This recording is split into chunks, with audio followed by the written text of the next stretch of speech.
ला हौला वला कुव्वता इल्ला बिल्लाहिल अलील अज़ीम। औज़ु बिल्लाहि मिनश शैतानिर लईनिर रजीम। बिस्मिल्लाहिर रहमानिर रहीम। अल्हम्दु लिअहलिही वस्सलातु अला अहलिहा।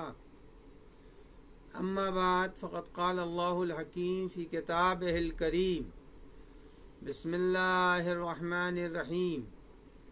लन तर्ज़ा अन्कल यहूद वलन नसारा हत्ता तत्तबिअ मिल्लतहुम।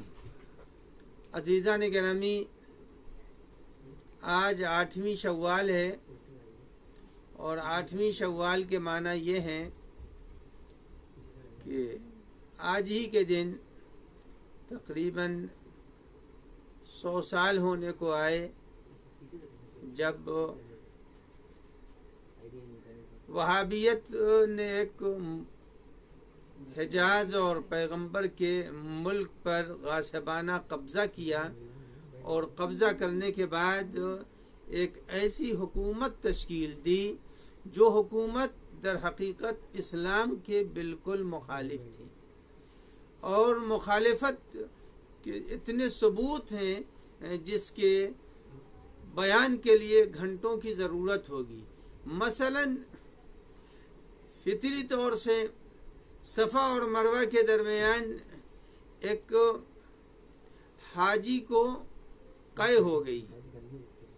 इस बुनियाद के ऊपर उसे कोड़े लगाए गए। क़ै एक फितरी अमल है, लेकिन उसको सज़ा दी गई कि तुमने क़ै क्यों कर दी।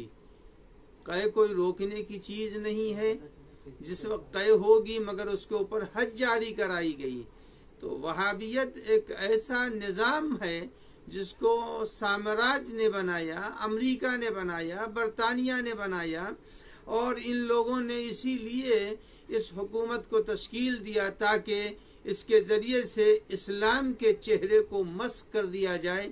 इस्लाम की वो तस्वीर जो पैगंबर अकरम फराहम करके गए थे, जिन्होंने पैगंबर ने जो तस्वीर पेश की थी उस तस्वीर को मिटा दिया जाए। लिहाजा इस्लाम की तस्वीर को मिटाने के लिए पैगंबर अकरम के उसूल और उनके दिए हुए निज़ाम को ख़राब करने के लिए उन्होंने कोशिश ये की कि ऐसा एक निज़ाम लाया जाए जिस निज़ाम के ज़रिए से इस्लाम का चेहरा बदल जाए और आज तक वो सही और वो कोशिश जारी है। आपने देखा कि इन्होंने सऊदी को वहाबियत की बुनियाद के ऊपर खड़ा किया। वहाबियत और सऊदी ने अपने दौलत और तेल के चश्मों के सहारे बहुत से मुल्कों के अंदर वहाबियत को फ़रोग़ दिया। झंगवी हो या सिपाही सहाबा हो या दाइश हो या तालिबान हो, सबकी कुमक और सबकी मदद सऊदी अरबिया ने की है। और वो तेल का चश्मा जो मुसलमानों की मिल्कियत है, जो मुसलमानों के ऊपर खर्च होना चाहिए था, वो तेल का चश्मा खर्च किया गया है इस्लाम दुश्मनी के ऊपर और आज भी सऊदी इस राह में कोशा है। मैं आपकी खिदमत में अर्ज़ करूं कि वहाबियत का इस्लाम से कोई रब्त नहीं है। ये एक प्लास्टिक का इस्लाम पेश किया गया है। उसकी एक ज़िंदा मिसाल ये है कि जनाब पैगंबर अकरम सल्लल्लाहु अलैहि वसल्लम ने अपने ज़माने में अगर कब्रें बनाना और कब्रों का वजूद नामुनासिब और नाजायज़ होता तो क़तअन पैगंबर अकरम सल्लल्लाहु अलैहि वसल्लम कब्र जनाब इब्राहीम, कब्र जनाब इसहाक़, कब्र जनाब इस्माईल, कब्र जनाब मरियम सलामुल्लाह अलैहा को क़तअन मिटा देते और हुक्म देते कि इस कब्रों को मिटा दिया जाए। तो अज़ीज़ान गिरामी, मालूम यह हुआ कि ये तमाम कबूर उस ज़माने में मौजूद थी जब पैगंबर अकरम ने इस्लाम को पेश किया। और साथ ही साथ मैं आपकी खिदमत में अर्ज़ करूं कि जब खलीफा सानी का वक्त आया है तो खलीफा सानी ने भी अपने ज़माने में क़तअन अगर कब्रों को नाजायज़ करार दिया होता तो उनको मिस्मार कर दिया जाता, लेकिन उन्होंने भी अपने ज़माने में मिस्मार नहीं किया। इसके माने यह है कि कब्रों का तसव्वुर, कब्रों का वजूद हराम नहीं था, बातिल नहीं था।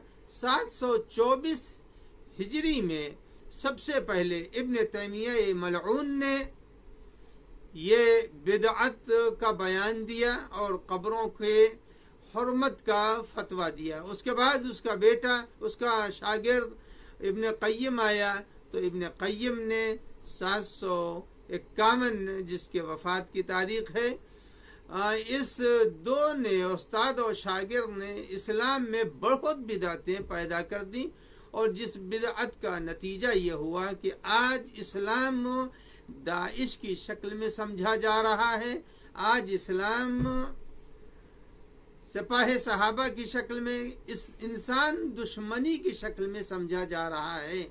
छोटे छोटे बच्चों को कत्ल किया जा रहा है।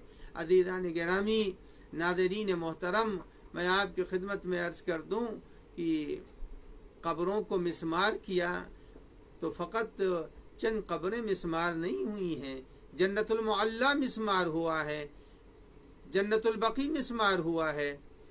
जन्नतुल बकी और जन्नतुल मुअल्ला में ये कोई मामूली शख्सियतें नहीं थीं। जन्नतुल मुअल्ला में अजदाद पैगम्बर मोहसिन इस्लाम जनाब खदीजा, जन्नतुल मुअल्ला में मोहसिन इस्लाम हज़रत अबू तालिब, इनकी कब्रों को मिटा दिया गया। जन्नतुल बकी में सरदार जन्नत मौजूद है, इमाम हसन मुश्तबा, इमाम ज़ैनुल आबिदीन, इमाम मोहम्मद बाक़िर, इमाम जाफ़र सादिक़, इमाम जाफ़र सादिक़ अलैहिस्सलातु वस्सलाम, जितने भी मसालिक हैं सबके वो उस्ताद हैं, सबकी इंतहा उन्हीं के ऊपर हो रही है, चाहे वो हम्बली हों या मालिकी हों या शाफ़ई हों या हनफी हों, जितने भी हैं सबकी इंतहा इमाम जाफ़र सादिक़ अलैहिस्सलातु वस्सलाम तक मुंतही होती है, पहुँचती है। मैं आपकी खिदमत में अर्ज़ करूँ, 150 में अबू हनीफ़ा दुनिया से जाते हैं, 150 में कब्रें मौजूद थीं, उन्होंने कोई फतवा नहीं दिया। उसी तरह मोहम्मद इब्न इदरीस 151 हिजरी में वो दुनिया से जाते हैं, उन्होंने कोई कब्रों के लिए फतवा नहीं दिया। इसी तरह से आज भी बगदाद में कब्र है, मिस्र में कब्र है, ये फ़ुक़हा अरबआ की कब्रें आज मौजूद हैं, सबके ऊपर कुब्बे मौजूद हैं, सबके ऊपर ज़रीहें मौजूद हैं। अगर ये हराम होता तो यकीनन एक सिलसिला उलमा का था और 150 तक तो अभी ज़ुर्रियत रसूल ज़िंदा थी, कभी कोई हुक्म आ गया होता। लेकिन अदीदान गिरामी, कम फिक्री और कम अक्ली ने ये सारे निकात को फरामोश किया और कब्रों को इसलिए मिटाया। आपकी खिदमत में अर्ज़ कर दूं कि अगर हैम्फर की डायरी के ऊपर नज़र डाला जाए तो समझ में आता है कि इस्लाम की मुखालफत में जो मंसूबे बनाए गए वो मंसूबे कितने भयानक थे। और इसके पहले भी मैं अर्ज़ कर चुका हूँ कि कब्र पैगम्बर अकरम सल्लल्लाहु अलैहि वसल्लम को भी मिस्मार करने का पूरा इरादा था वहाबियत का, लेकिन परवरदिगार आलम ने गयूर मुसलमानों को आमादा किया, जिसके बाद वो खौफज़दा हुआ। और मैं अब इस ज़माने में एक बात अर्ज़ करता चलूँ कि यह अब हुकूमत सऊदी, इसको एक आखिरी वार्निंग दी जा रही है आलम इस्लाम की तरफ से। इसने क्या क्या जुल्म नहीं किए हैं। आप देखें, यमन के अस्पतालों पर बमबारी कौन कर रहा है? ये खलीज के बैठे हुए अय्यारो मक्कारो अय्याश हुक्मरान, और जिसकी सरपरस्ती हो रही है सऊदी के ज़रिए से। तो अब पता चला कि इस वक्त बकी ही फ़कत फरियाद नहीं कर रही है, बकी जन्नतुल मुअल्ला भी फरियाद कर रही है। शुहदाए ओहद के खुले हुए मैदान में जो कबूर हैं वो फरियाद कर रही हैं। और मैं आपकी खिदमत में अर्ज़ कर दूं कि क़तअन इस्लाम में मज़ारात का मिस्मार करना, मज़ारात का वजूद क़तअन इस्लाम में हराम नहीं है। अगर हराम होता तो यकीनन इस्लाम के बड़े बड़े फुक़हा इसकी हुर्मत का फतवा देते। 721 और ये 8वीं सदी हिजरी का सबसे पहला जो शख्स है वो इब्न तैमिया है और उसका शागिर्द इब्न क़य्यिम है। इन दोनों ने हुर्मत और आज उसी के निज़ाम को सऊदी फॉलो कर रहा है और वो खुद दोनों के दोनों, अगर उनकी तारीख भी देखी जाए तो वो दोनों के दोनों खुद अपने दौर के साम्राज्य से कम के एजेंट से कम नहीं थे। अजीज़ान गिरामी, मैं आपकी खिदमत में अर्ज करूं कि इस्लाम ने इस कदर मज़ारों का एहतराम करार दिया है कि हुक्म है कि तुम मज़ारों के ऊपर पेशाब नहीं कर सकते, मज़ारों के ऊपर अपनी ज़रूरतों से फारिग नहीं हो सकते। यानी यहाँ तक जो कब्रों की, आम कब्रों पर इस तरह की जसारत की इजाज़त इस्लाम नहीं दे रहा है, वो कैसे उन लोगों की कब्रों के मिसवार करने को जायज़ समझ सकता है जिनके ज़रिए से इस्लाम जिंदा है,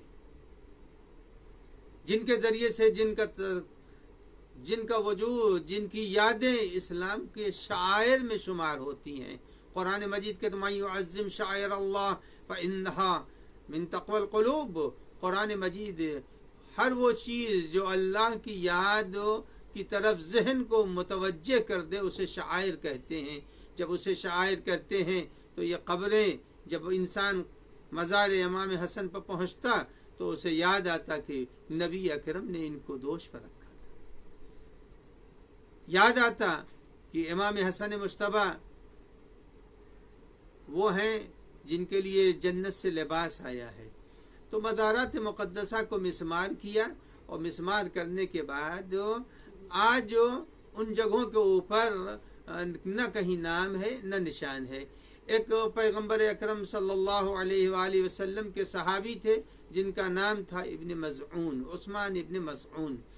उस्मान इब्न मज़ऊन का जब इंतकाल हुआ तो पैगंबर अकरम ने उनकी कब्र के ऊपर एक बहुत बड़े पत्थर के रखने का हुक्म दिया ताकि निशान कब्र बाकी रहे। लेकिन अज़ीज़ान गिरामी, पत्थर इतना बड़ा था कि वो उठ नहीं सका जिसको पैगंबर ने हुक्म दिया था। लिहाजा मिलता है तारीख़ों में कि पैगंबर अकरम ने खुद अपनी आस्तीन को चढ़ाया और पत्थर को उठाया। और इतना बड़ा पत्थर क्यों रखा था रसूलुल्लाह ने? अगर वो पत्थर उतना बड़ा जायज़ ना होता तो ये नालायक सऊदी के ये शुरते और ये मुतव्वे, इनको इस्लाम समझ में आ गया और जो इस्लाम लेके आ रहा था उसे समझ में नहीं आया। उतना बड़ा पत्थर जो कब्र के साइज का था उसके ऊपर पैगंबर ने उस्मान इब्न मज़ऊन की का नाम लिखवाया। और ये खुद इस बात की अलामत है कि वक्त के एतबार से चीज़ों को में तब्दीली आती है। कल की तारीख में सीमेंट नहीं थी, कल की तारीख में बस उसी हद तक बड़ा पत्थर रख दिया, नाम रखवा दिया, लिखवा दिया उसके ऊपर। लेकिन आज ये वक्त के एतबार से तब्दीलियाँ आ रही हैं। उस ज़माने में भी पैगंबर अकरम सल्लल्लाहु अलैहि वसल्लम जब मेराज पर गए तो बैतुल मुक़द्दस से गुजरे थे, तो वहाँ के ऊपर क़ुबूर अंबिया नज़र से गुजरी थी। और जब कब्र अंबिया नज़र से गुजरी थी तो यकीनन पैगंबर को वहाँ हुक्म देना चाहिए था कि इन कब्रों को मिटा दो। लेकिन पैगंबर ने वो कब्रें नहीं मिटाई। इसलिए नहीं मिटाई ताकि पैगंबर अकरम के नज़र में वो कब्रें नाजायज़ नहीं थीं। अज़ीज़ान गिरामी, आज जन्नतुल बक़ी के ऊपर आलम इस्लाम रो रहा है। आज जन्नतुल बक़ी के ऊपर आलम इस्लाम गिरिया कर रहा है। आज जन्नतुल बक़ी के ऊपर आलम इस्लाम की आँखें अश्कबार हैं। तो अज़ीज़ान गिरामी, याद रखिएगा, आलम इस्लाम अभी आंसुओं से रो रहा है, लेकिन वो दिन दूर नहीं है जब आलम इस्लाम इस हुकूमत के तोड़ने और इसे मिटाने की कोशिश करेगा। हमको उम्मीद है बहुत जल्द वो दिन आने वाला है कि जब सऊदी के ये औबाश हुक्मरान जिन्होंने मिलियन डॉलर फ़कत अपनी सियाहतों पर खर्च किए हैं, अपनी गाड़ियों पर खर्च किए हैं, मुसलमानों के माल को लूट रहे हैं, यमन को तबाह कर रहे हैं, अस्पतालों के ऊपर, मदरसों के ऊपर, आज यमन की कैफियत ये फ़कत सऊदी के जुल्म का नतीजा है। मुझे उम्मीद है कि अब वो दिन बहुत दूर नहीं है। जैसे नज़ा के आलम में आखिरी हिचकियों का इंतज़ार देखने वाले करते हैं कि कब आखिरी हिचकी आए और कफन में दफन कर दिया जाए। ये हुकूमत म्यूज़ियम का जिक्र बनने वाली है। अब इंशाअल्लाह वो दिन दूर नहीं है जब सरजमीन मदीना और मक्का कि ये खाइन जिनको खादिमुल हरमैन कहा जाता है ये मिट जाएंगे और मिट रहे हैं। ये तो पैर चूम रहे हैं इसराइल और अमेरिका का ताकि इनको जिंदगी मिल जाए, लेकिन खुद जो ट्रंप और नेतन्याहू जो खुद इस वक्त मिटने के करीब हैं, जो कश्ती डूबती है उससे वाबस्ता छोटी कश्तियां भी नहीं बाकी रहती, वो भी डूबती हैं, वो डूब रहे हैं। हम तो डूबे हैं सनम, तुमको भी ले डूबेंगे। वस्सलामु अलैकुम व रहमतुल्लाहि व बरकातुहू।